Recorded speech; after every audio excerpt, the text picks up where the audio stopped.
হাসিনা পালিয়ে গিয়েছে, জনতার বিজয় হয়েছে, ছাত্রদের বিজয় হয়েছে।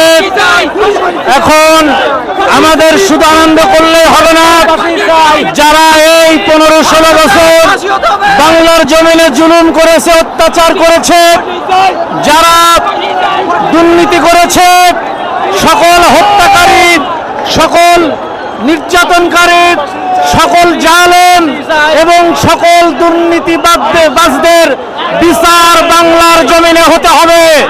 আজকে আলেম সমাজের পক্ষ থেকে আমরা এই দাবি জানাই, এদের বিচার না হওয়া পর্যন্ত বাংলাদেশ পুরোপুরি স্বাধীন হবে না।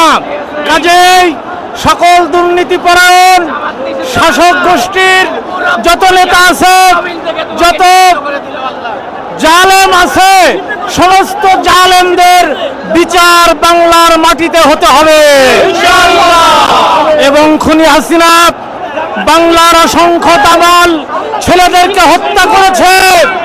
এই হত্যার বিচার সে যেখানেই থাক, এই বিচার বাংলার জমিনে হতে হবে।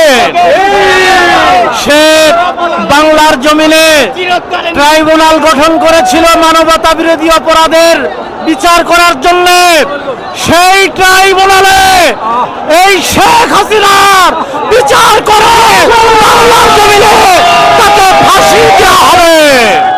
এটা কার্যকর না হওয়া পর্যন্ত বাংলার আবার বৃদ্ধ বনিতা ছাত্র সমাজ ঘরে ফিরবে না ইনশাআল্লাহ।